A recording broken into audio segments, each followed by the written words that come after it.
Welcome, welcome, welcome. It's injury attorney Ryan Pauly bringing you my latest blog post, Have You Ever Wondered? If you're new to the blog, thanks for joining. Each time we have a post, we talk about a new legal topic that you might have wondered about. So this topic today is about something a little more practical as opposed to legal, and it is what injury attorney is the best injury attorney for my case. Lots of times in my practice, clients will come to me after they've been in a wreck or they've been injured by somebody and they'll ask, I need to hire an attorney, but which one is the best for me? And I always tell them there's three things to consider when you're considering hiring an attorney. Number one, the attorney's judgment. Number two, your ability to communicate with the attorney. And number three, your ability to relate to the attorney, called relatability. So let's talk about that first one, judgment. The attorney's judgment is critical because it is his or her ability to go out and make effective decisions and do effective things for your case. So you might say, Ryan, well, how can I know if an attorney has good judgment? And I'd say that's a great question.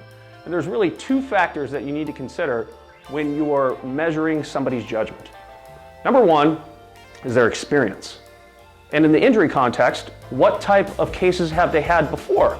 Are they injury cases? Are they non-injury cases? Obviously, you want an attorney who has experience in injury cases. And the next thing is associations. What type of associations is the attorney a part of? And I mean professional associations. In the state of Washington, there are two main injury associations that serious injury attorneys belong to.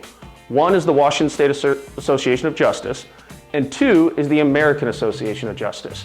Again, any serious injury attorney is part of these associations. It reminds me of the old adage, you are who you hang around with. So whatever attorney you hire, you want to make sure they hang around with other serious injury attorneys. So that's how you determine judgment, experience, and the associations. So let's go on to the next factor, communication. You want to have a direct line of communication to the attorney. That usually means getting their direct line and also their email address. Now, what this doesn't mean is you don't get to have their personal cell phone number or their home address. You just need to have a way to communicate with them directly.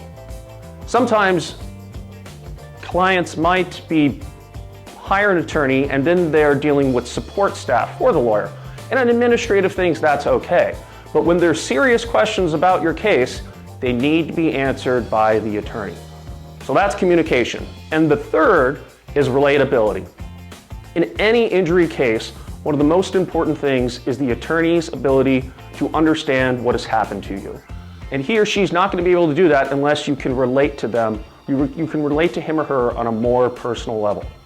And you might say, well, okay, how do I know if I'm relating well with my attorney or potential attorney? And first, you want to make sure that the attorney listens. And not only listens, but actively listens. So when you're talking to the attorney, if he or she's just talking about himself or herself and the practice that they're in, that's probably not a good sign. If they are listening, make sure that they're actively listening. Meaning when you say something or explain something that's important to you, they're asking follow-up questions to learn more about it. A good test that I use is called the Good Conversation Test. At the end of the conversation with the attorney, if you walk away and say, you know, that was a pretty good conversation, chances are you've related to that attorney and vice versa. On the other hand, if you walk out of the conversation and said, man, I couldn't wait to get that thing over with, chances are that might not be the right attorney for you. So again, just make sure that that relatability factor is also there along with the other two. Now, if you follow these three factors, I'm confident that you're going to find the right attorney to represent you in your injury case. And of course, if you have any questions at all, you can feel free to contact me. And if you want to learn more about my vlog, please subscribe to my YouTube channel. That information will be provided at the end of in the closing credits. So thanks again for listening. And remember, stay healthy, stay safe.